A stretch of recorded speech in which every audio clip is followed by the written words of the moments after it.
ये आत्मा सुनकर फिर दूसरों को निश्चय कराओ उसका। भाई आपने आत्मा सुन ली, आत्मा में आपने अपने को टिका लिया, तो फिर दूसरों को निश्चय कराओ उसका। काम पर लग जाओ 24 घंटे ही, काम पर 24 घंटे लग जाओ। जो कल तक बात चली थी कि गुरु का काम करने में अपने को 24 घंटा लगा लो। मतलब हर समय तो हमारे दिमाग में रहता है घर के काम है, बाहर के काम है, नौकरी है, बिजनेस है, घर वालों को देखना है, अपने शरीर को देखना है, इन सब में तो लगे रहते हैं। मगर इसके साथ साथ अब भगवान के काम में भी अपने को लगा लो, वो भी 24 घंटे लगाए रखो। अभी तक 24 घंटे माया में दिए, अभी 24 घंटे हमको भगवान के काम में देने हैं। मतलब भगवत भाव में हमेशा रहना। जो भी आपसे कार्य हो बोलो ये भी भगवान के लिए ही कर रहा हूँ। कबीर चादर बुनता था, बोलता था भगवान के लिए बना रहा हूँ। और जो भी आएगा, जो खरीदेगा वो भगवान ही है, ग्राहक भगवान ही है। मतलब उसके अंदर भगवान का भाव रहता था। सदना कसाई था, उसका तो काम देखो कैसा था, कसाई वाला। कसाई का काम होता है पशुओं को काट के उनका मांस जो है बेचना, सब जानते हैं। तो उसकी ऐसी वृत्ति थी कि जो तलवार है वो भी ब्रह्म है, जो बकरा है वो भी ब्रह्म है, और जिस हाथ में तलवार पकड़ी हुई है वो भी ब्रह्म है, और जो काटने की क्रिया हो रही है वो भी ब्रह्म है। उस ब्रह्म भाव में वो रहता था, क्योंकि वो उसका पुश्तैनी काम था, उस काम में था। लेकिन उस काम को करने में भी उसने क्या किया, उसने ब्रह्म भाव रखा। और जब ब्रह्म भाव रखा तो उसको कोई इसका दोष नहीं लगा। लेकिन जब आप भगवत भाव में रहते हो, ब्रह्म भाव में रहते हो, तो सहजता से, जबरदस्ती आपको नहीं छोड़ना पड़ता कोई कर्म, लेकिन सहजता से परमात्मा, आप देखो, आपसे आपका वो कर्म, सकामी कर्म छुड़ा देता है। सदना कसाई का भी छूट गया, वो कर रहा था लेकिन उसका काम छूट गया। ऐसे छूट गया कि एक बार एक वहाँ के देश के राजा को, जिस नगर में रहता था वहाँ के राजा को उसके मेहमान आए, तो उसको लगा कि हमें अभी रात में आए थे मेहमान, तो उसको लगा कि अभी हम जो है इनको खाना बनवाएंगे तो हमको बिल्कुल फ्रेश मीट चाहिए। तो उसके सैनिक गए सदना कसाई के पास और कहा कि आप हमें बकरा काट के दे दो।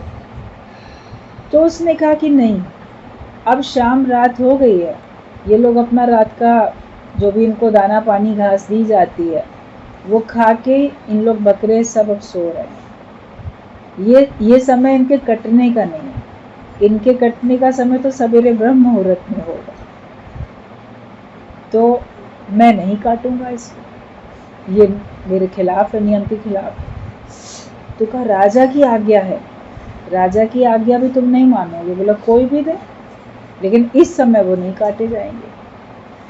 राजा को बताई बात, ऐसे ऐसे बोल रहा है। राजा ने भी सोचा, फिर कहा अच्छा ठीक है, ये बोलो ना काटो, लेकिन उसकी ऐसे एक टांग वगैरह काट के उतना ही मांस हमको दे दो, तो बाकी काट लेना सवेरे। तो जब ये उसको पता चला, कहता ये तो और भी ज़्यादा खराब है, रात भर वो तड़पता रहेगा, ये भी मैं नहीं कर सकता हूँ, मैं नहीं कर पाऊँगा, मेरे से नहीं हो सकेगा, मैं नहीं कर पाऊँगा।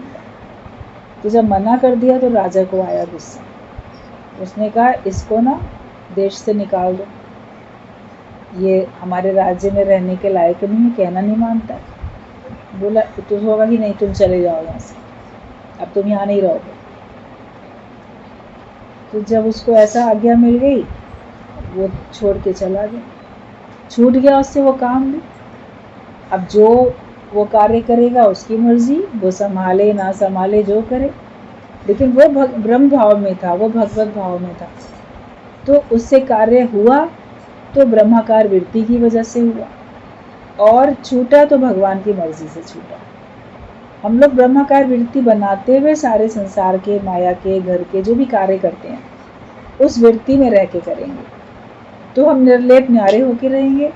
और कुछ ऐसे कार्य होते हैं जो ज्ञान सुनने के बाद, अपना ब्रह्माकार वृत्ति बनाने के बाद, वो कर्म आपको शोभा नहीं देते हैं और अपना मन भी उन कर्मों से छूटना चाहता है। तो भगवान वैसी व्यवस्था बना देते हैं, आप उनसे छूट जाते हो। अटको नहीं कहीं पर भी, निर्लेप न्यारे होके बैठो कि परमात्मा मैं तेरा हूँ, तू मुझे अपने कार्य में लगा, तुम मुझे अपनी सेवा में ले लो, तो तन से हो हरि भक्ति का काम। ये सत्संग में हमेशा कहा गया, गुरु जी ने कहा कि तुम अपने को निष्काम की तरफ जोड़ते चले जाओ। जो ज्ञान का कार्य है, निष्काम कार्य है, उसकी तरफ अपने को मोड़ते जोड़ते चले जाओ उससे, तो तुम्हारे से सकामी कर्म छूटते चले जाए। हम सकामी कर्म छोड़ दें और वो निष्काम कर्म करें नहीं, तो फिर आपकी क्या होगी स्थिति? आप इधर भी लॉस में नहीं किया, उधर भी लॉस में नहीं किया, तब तो आपका जीवन और ज़्यादा की निरर्थक ही हो जाएगा। तो इसके लिए गुरु हमको कहते हैं कि सकाम से छूटो, निष्काम से जुड़ो। तो गुरु की आज्ञा में चलते हैं, नियम बना लेते हैं सत्संग का। जितना सुना, कहा ना, तुमने आत्मा सुन ली, पक्की कर ली, तो अब तुमको दूसरों को आत्मा का निश्चय कराना। तुमको ज्ञान पसंद आया, तुमने ज्ञान जो अच्छा लगा, एक पॉइंट भी अच्छा लगा अपने जीवन में, मान लो सारा सत्संग की बातें नहीं याद रहती हैं या आपको प्रभावित नहीं करती हैं शुरू में, तो जो एक पॉइंट भी आपको सत्संग का बहुत ज़्यादा अच्छा लगा है, कम से कम वो तो सबको बताओ। अपने मिलने जुलने वालों में कोई एक दृष्टांत बड़ा अच्छा लगा होगा। शुरू में आप देखो अच्छे अच्छे दृष्टांत होते हैं, तो वो दृष्टांत हमको बहुत अच्छे लगते हैं और उनका सिद्धांत कितना अच्छा होता है। तो जब कोई बात हमको ज़्यादा ऐसे पसंद आ गई है, तो वही हम सबको बता दें। ज़रूरी नहीं है कि आप रोज़ का बहुत सारा ज्ञान बताओ, लेकिन एक ही दृष्टांत, एक ही पॉइंट, एक ही भजन जो आपको बहुत ज़्यादा प्रभावित किया, अब वो सबको बताओ। और फिर जब आप अपने मन को इधर लगाओगे तो आपका मन एकाग्र होता चला जाएगा, और फिर ज्ञान जो सुनोगे वो आपके अंदर ठहरेगा। वरना ज्ञान ना अपने अंदर ठहरता नहीं है। सुनते हैं, उसके बाद थोड़ी देर बाद वो कहीं कहाँ खो जाता है, भूल जाता है, उस पर स्थिति नहीं बन पाती है। अपने को 24 घंटे इसी ब्रह्माकार वृत्ति में रखो, है ही भगवान का भाव रखेंगे, तो फिर आपका मन बड़ा आनंदित रहेगा। जब कार्य भगवान ले तो खुश रहो, कार्य ना ले तो आप उसके मनन चिंतन में रहो। जैसा आप अंदर मनन चिंतन करेंगे वैसी आपकी स्थिति बनने वाली है। तो यही बताया कि आत्मा सुनकर फिर दूसरों को निश्चय कराओ, उसका काम पर लग जाओ 24 घंटे। खुद से आत्मा से जो फिट नहीं है वो दुनिया में किसी से भी फिट नहीं है। आज का ये पॉइंट है कि जो अपने से संतुष्ट नहीं है वो किसी से भी संतुष्ट नहीं है। जो अपने आप से फिट नहीं होता वो दूसरों से फिट नहीं होता। बोले मेरी इससे नहीं पटरी खाती, मेरी उससे नहीं पटरी खाती, मैं उसके संग नहीं निभा सकता, मैं उसके संग नहीं निभा सकता। अक्सर ऐसा होता है घरों में भी, दूसरे के विचार अलग हैं, आपके विचार अलग हैं। तो आप अपने आप से संतुष्ट हो क्या? आप अपने से फिट क्यों नहीं होते? अपने ब्रह्म भाव में क्यों नहीं आते? अपने सच्चे स्वरूप में नहीं आते? तो जो अपने आत्मा से फिट नहीं हो पाएगा, मन की मैचिंग उससे नहीं हो पाएगी, तो दुनिया में भी किसी और से उसकी फिटिंग होनी मुश्किल है, नहीं हो पाएगी। आप घर छोड़ के आश्रम में चले जाओगे, आश्रम में तो पता नहीं कौन कौन लोग रहते हैं, कहाँ कहाँ से आए हुए रहते हैं, उनके क्या स्वभाव हैं, उनकी क्या आदतें हैं। तो वहाँ पे अपने घर वालों का तो स्वभाव आदतें आपको पता है, उन लोग का पता भी नहीं है। तो वहाँ पे भी आपको दिक्कत आएगी कि हम यहाँ भी एडजस्ट नहीं हो पा रहे थे, तो वहाँ आप अजनबी लोगों से कैसे एडजस्ट कर पाओगे। तो इसलिए सहजता से गुरु हमारा जीवन जीना सिखा देता है कि तुम जहाँ रहते हो उसको आश्रम समझ के, उसको धर्मशाला समझ के, या उसको मंदिर समझ के आप वहाँ पे रहो। लोग मंदिर में, गुरुद्वारे में जाते हैं तो सेवा करके आ जाते हैं, आप उसको गुरुद्वारा समझो, मंदिर समझो, तो वहाँ पे सब सेवा करके आप निर्लेप न्यारे हो गए। प्रॉब्लम ये आती है कि हम सेवा करके ना बदले में उसका लेने लगते हैं कुछ फल। देखिए, अगर आपने बदले में कुछ फल ले लिया तो सेवा कहाँ रही? फिर तो वो आपका व्यापार हुआ, हमने किया तो हमको मिल गए। और हमने करने में हमको प्रसन्नता हो जाए, सहजता हो जाए, ईश्वर की मर्जी है, ये ईश्वर का काम है। निस्वार्थ भाव से सेवा अगर आप करते हो तो वो सेवा सच्ची सेवा है। और स्वार्थ समझ के करते हैं तो वो सेवा सच्ची सेवा थोड़ी। हमको स्वार्थ रहित होकर अपना जीवन जीना है, निष्काम भाव से अपना जीवन जीना है।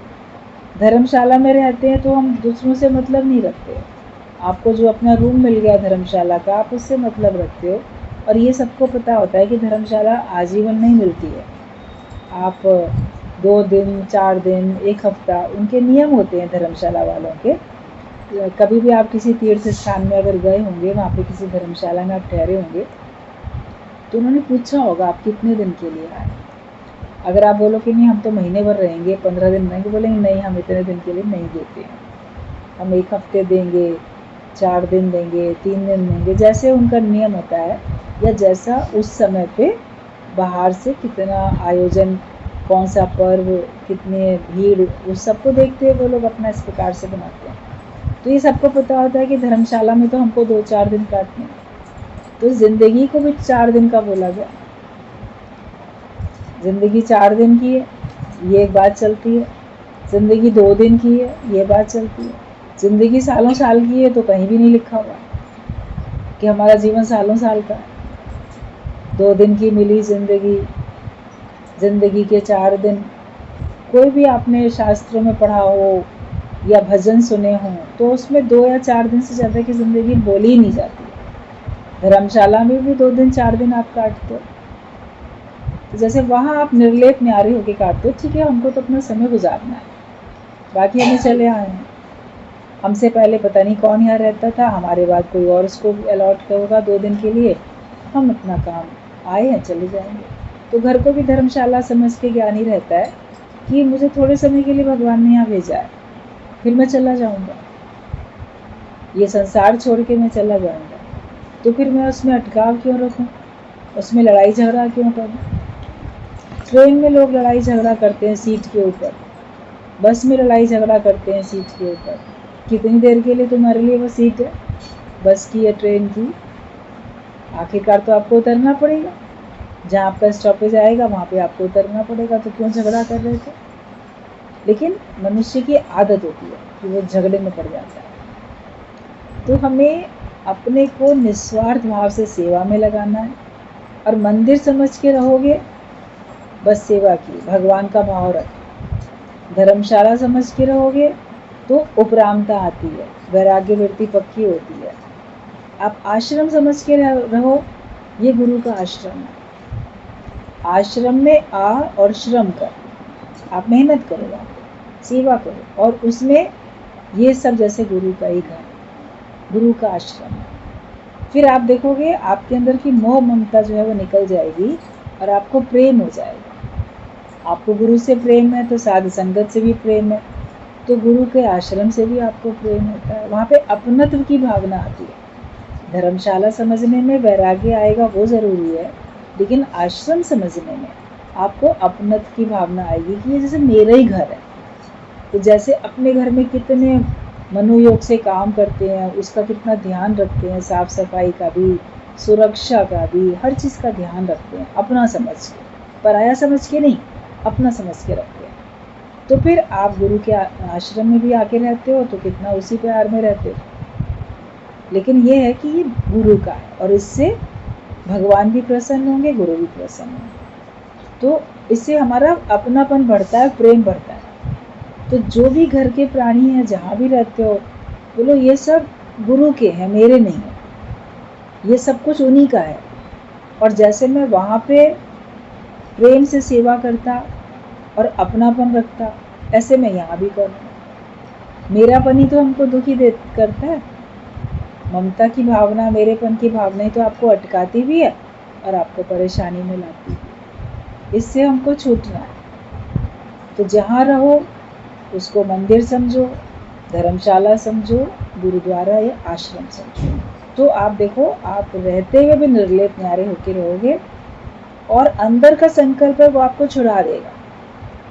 फिर आप 24 घंटे निष्काम कार्य के लिए घर से बाहर भी निकल जाओगे ना, तो आपको कोई कहने वाला नहीं है, आपके ऊपर कोई अपना अधिकार रखने वाला नहीं है, क्योंकि सब समझेंगे कि इनके ऊपर तो गुरु का अधिकार है। अकेले से अपने आप से जाओगे तो फिर सुरक्षा भी पता नहीं कितनी होगी नहीं होगी, और घर वालों को भी चिंता होगी। जब आप गुरु के बन जाते हो, गुरु के सानिध्य में रहते हो, उसकी दृष्टि में रहते हो, उसके हिसाब से आना जाना करते हो, तो वो लोग भी बहुत निश्चिंत रहते हैं कि नहीं, गुरु ने इनको भेजा है ना किसी शहर में सत्संग सुनाने के लिए, तो गुरु माता पिता से भी ज़्यादा हमारी सुरक्षा करता है, वो हमारा ध्यान रखता है। ये बात आपके घर वालों को भी अंदर से पता हो जाती है, तो वो भी कितने निश्चिंत हो जाते हैं। आप 4 दिन किसी शहर में गए, 4 दिन किसी शहर में गए, फिर जीवन इतना निष्कामी हो जाता है कि आप साल भर भी पूरा रिटर्न करते रहो, नहीं भी लौटो अपने घर में, तो भी घर वाले भी खुश हैं, आप भी खुश हो, जीवन तो हर एक का ऐसा बनता है। तो हमें अपने आप में अपने से फिट होना सीख लेना चाहिए। जो इसमें बात पॉइंट चला है कि हमको पहले अपने से राज़ी हो जाए। मैं अपने से ही उलझा हुआ हूँ, मैं अपने से ही नाराज़ हूँ, मुझे अपने में ही खुशी नहीं। पहले अपना आनंद अंदर ढूंढ लो, फिर आनंद सहित आप कहीं जाओगे तो वहाँ भी आप अपने आनंद को छलकाओगे, बिखराओगे, बांटोगे। लेकिन घर से ही खाली खाली होके जाओगे तो वहाँ कुछ मिलने वाला है ही। यही बताया कि जो खुद से आत्मा जो फिट नहीं है, वो दुनिया में किसी से भी फिट नहीं है। जो अपनी आत्मा में तृप्त है, अपने में मस्त है, अपने में गुम है, वो सबसे एडजस्ट हो गया। तो जो अपनी आत्मा में ही संतुष्ट नहीं है, उसी में तृप्त नहीं है, तो किसी से भी तृप्त नहीं होगा। लेकिन जो अपने आप में मस्त है, जो अपनी आत्मा में तृप्त है, अपने में मस्त है और अपने में ही गुम है। जब कभी आप बहुत मगन होते हो किसी भावना को लेके, प्रेम की भावना होती है ज़्यादातर, या भक्ति भावना होती है परमात्मा के प्रति, तो आप उसमें अपने आप में गुम रहते हो। जैसे एक प्रसन्नता का नशा होता है, उसमें आप मगन रहते हो। फिर आपको लगता है कि मैं सबसे एडजस्ट हूँ, फिर आपको किसी से भी कोई शिकवा शिकायत होती ही नहीं। तो पहले अपने में गुम होना तो सीखो, अपने में बिल्कुल अपने आप को अपने में ही मस्त कर लो कि जो अपनी आत्मा में तृप्त है, अपने में मस्त है, अपने में गुम है, वो सबसे एडजस्ट हो गया। फिर तो वो किसी से भी नाराज़ नहीं रह सकता, वो सबसे एडजस्ट हो जाता है। सारी सृष्टि में समा गया कि ये सब मैं ही तो हूँ। वो सारी सृष्टि में समा जाता है कि ये सब जैसे मैं ही तो हूँ। तो हम अपने आप में तृप्त हो जाएं, हम अपने आप में गुम हो जाएं, तो हम देखेंगे कि हम सबसे एडजस्ट हो गए। कोई ऐसा नहीं है कि मेरा मन इससे नहीं मैच करता, मेरा मन उससे मैच। जो अपने आप में तृप्त है वो सबसे तृप्त है, और वो सबसे एडजस्ट हो गया, वो सारी सृष्टि में समा गया कि ये सब मैं ही तो हूँ, सब मैं ही तो हूँ, तो मेरे लिए कुछ और अलग है ही नहीं। मैं पहले से ही वहाँ पर हूँ, तो मेरा आना जाना भी कुछ नहीं। मैं सर्वत्र हूँ, बाकी शरीर निमित्त मात्र कहीं भी आता जाता है। आत्मिक तौर पर तो सारी सृष्टि मेरी है, पूरा ब्रह्मांड मेरा है, और बल्कि वो मैं ही बनाऊँ, ये स्थिति ज्ञानी की हो जाती है। एक आना सुख बाहर से लेंगे तो 15 आना दुख देखेंगे। अगर आप अपने से हट के किसी और से, चाहे वो चेतन प्राणी हो, चाहे वो जड़ पदार्थ हो, या आपकी परिस्थितियां हों, आप बाहर से अगर सुख लेना चाहोगे, थोड़ा सा मिल जाए। 1 रुपये में 16 आने होते हैं, तो मुझे बस 1 आना ही सुख मिल जाए, समझो आपको 10% ही सुख मिल जाए। इतना थोड़ा सा भी सुख अगर हम बाहर से लेना चाहते हैं, तो ये समझ जाओ वो 1 आना सुख मिलेगा तो, लेकिन उसके साथ 15 आना दुख भी आएंगे।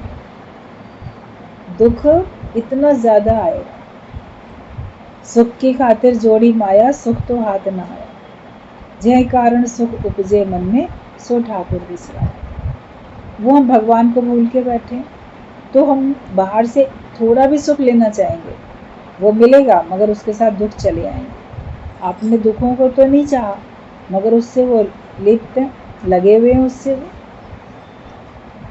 एक बार एक दृष्टांत बताया गया कि एक व्यक्ति था, उसने अपनी पत्नी से कहा कि आज ना मेरा एक दोस्त आएगा खाने पे, हमारे साथ खाना खाने के लिए, तो हम तो 2 ही लोग रहते हैं, तो आज तुम 3 लोगों का खाना बनाना, क्योंकि एक और भी दोस्त मेरा आएगा और हम लोग मिलके खाना खाएंगे।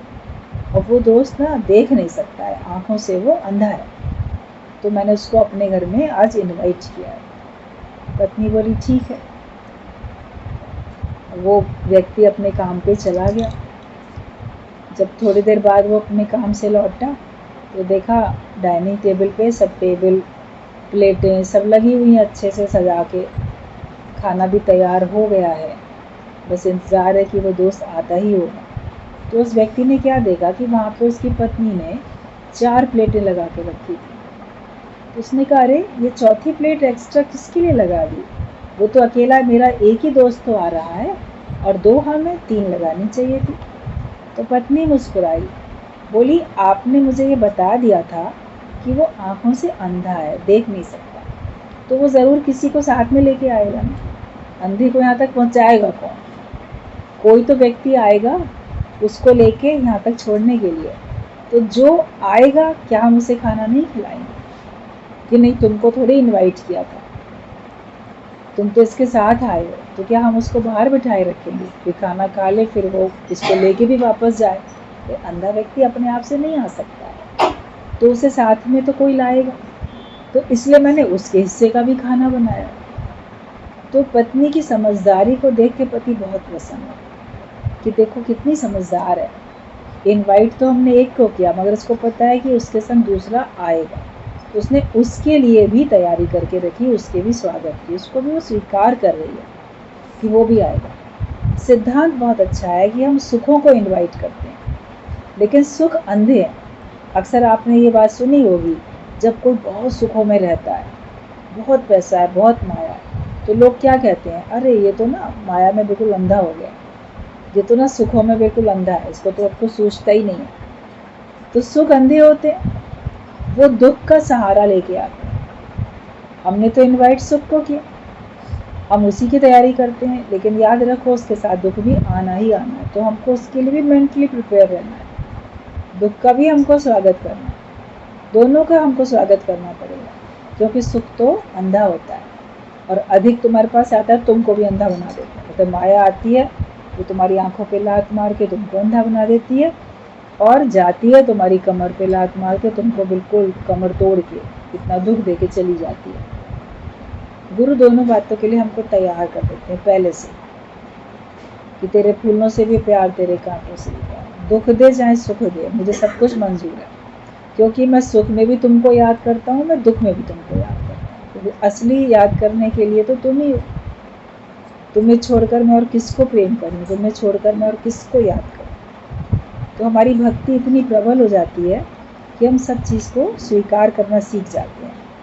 तो अगर हम बाहर से एक आना सुख लेंगे तो 15 आना हम दुख देखेंगे, एक सुख लेंगे तो पूरी उम्र लग जाएगी उसे भुलाने में। और ये भी समझ लो, माया में तुमने एक सुख ले लिया, भोग लिया कोई सा सुख, फिर उसको भूलने में तुमको पूरी उम्र लग जाएगी और भूल नहीं पाओगे जब तक कि ब्रह्म ज्ञान पक्का नहीं करोगे, अपने को आत्मा नहीं जानोगे।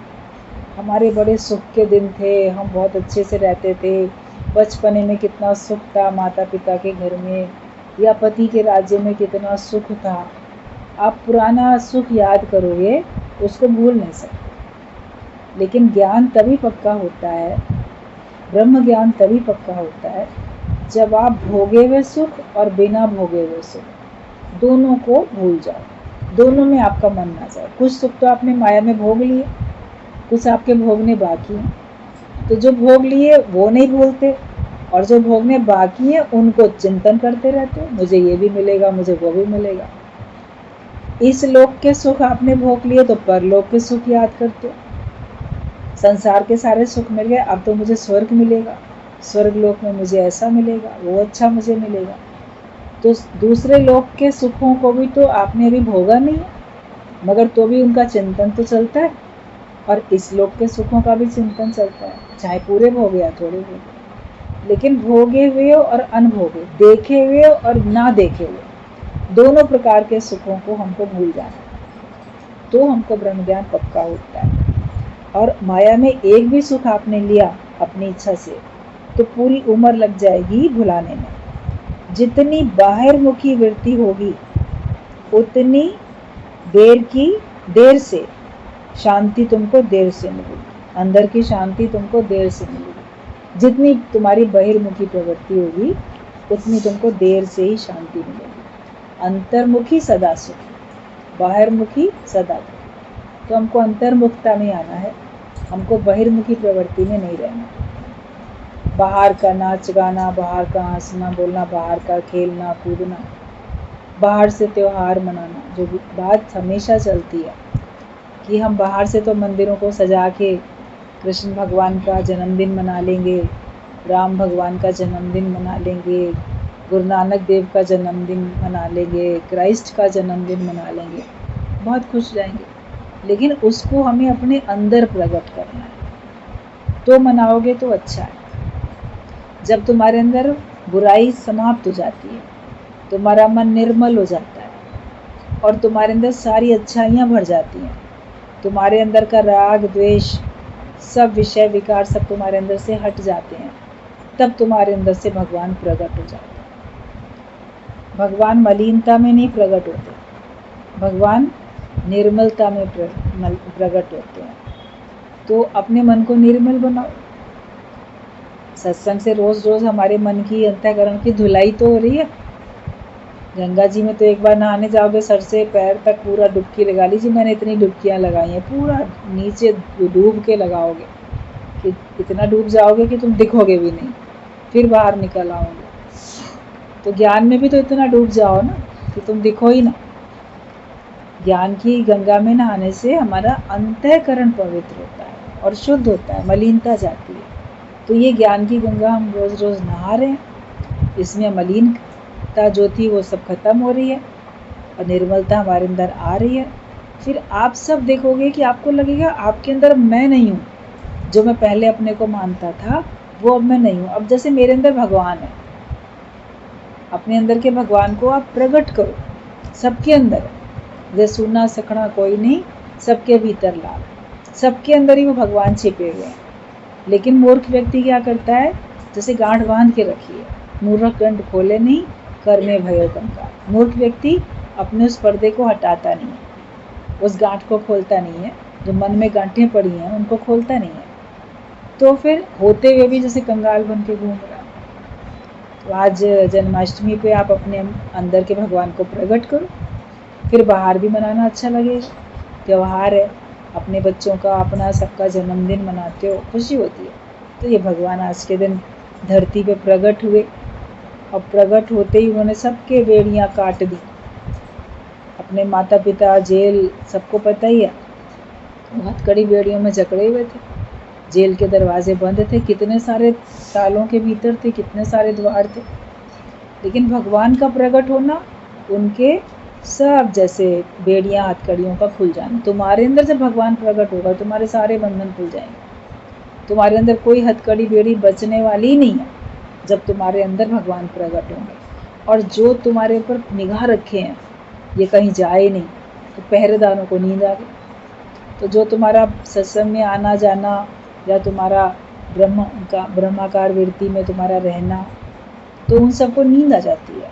बाहर से भी जो विघ्न डालते थे उनको भी नींद आ जाती है, और तुम्हारे अंदर के भी अगर छिपे हुए कोई ऐसे विचार थे जो कि तुम्हारे अंदर विघ्न बाधा डालते हैं, वो भी जैसे सुषुप्त अवस्था में आ जाते हैं, सो जाते हैं।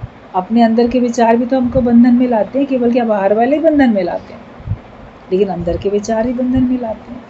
तो वो भी सो जाते हैं, उनको भी नींद आ जाती है और आप मुक्त बिल्कुल फ्री हो जाते हो।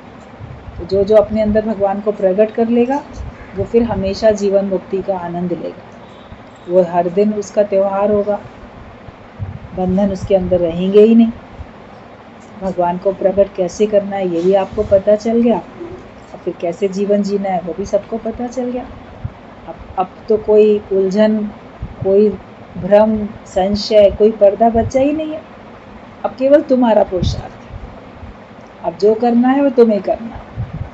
ईश्वर की कृपा हो गई, गुरु की कृपा हो गई, अब अपने पे कृपा करनी। अपनी कृपा जिसे आप करे सो सेवक गुरु की मत ले, उसकी समझ ले लो, अपने पे कृपा करो, अपने अंदर के भगवान को प्रकट करो और मस्ती से अपना आज का त्यौहार भी मनाओ। सारा जीवन त्यौहार में सबका बीते। सबको भगवान श्री कृष्ण के जन्माष्टमी की बहुत बहुत बधाई।